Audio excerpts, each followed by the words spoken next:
Papakita lang po natin yung current situation po ngayon dito as of this morning. Ikot lang natin po yung ating camera. So sa ngayon po, ganito yung itsura ng video lang ngayon. Hindi na po siya passable for mga vehicles. No? Talagang yung mga tao, kailangan maglakad. Gaya na lang nila. No? So hindi na pwede dumaan yung mga sakyan dahil nakabarikada na po yung mga barbed wire at yung mga container vans sa dalawang entrance, no? Dito sa may Recto Avenue, sarado na po. Kung makikita nyo, zoom lang natin yung aking camera. Okay, zoom lang natin yung ating camera.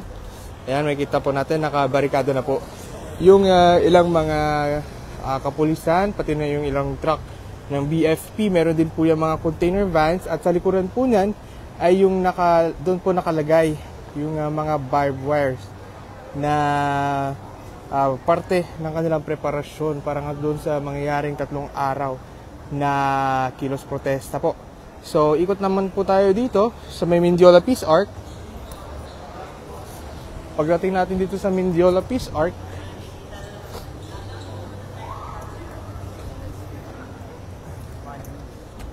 ganun pa rin yung situation.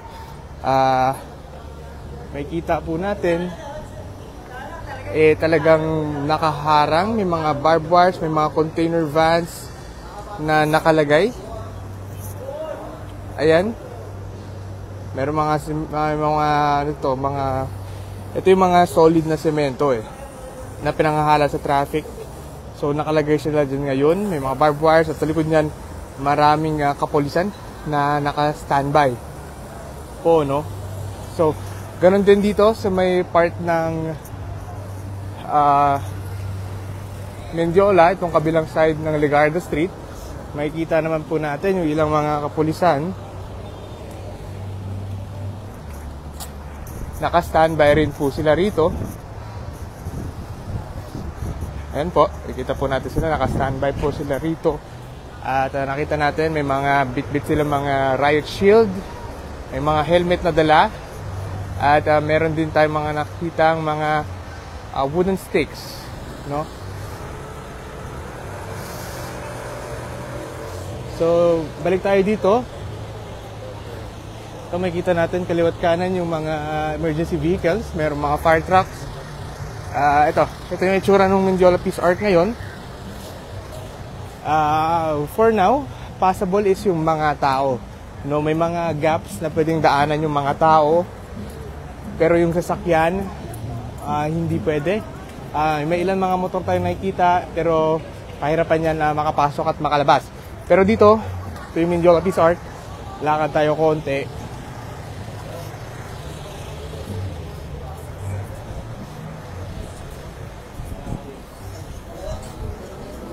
Lakad tayo konti, pasok lang tayo.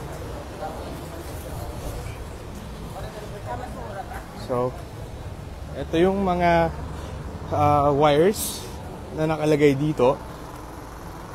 Meron ding mga riot shield na naka-standby dito. At ayan. So far, sa ngayon, wala pa naman tayo nakikita anything dito sa Mendiola. Preparation lang at yung mga nakaharang na ayan, makikita natin maluwag pa at wala pang wala pang nag-close protesta sa mga oras na ito. Okay.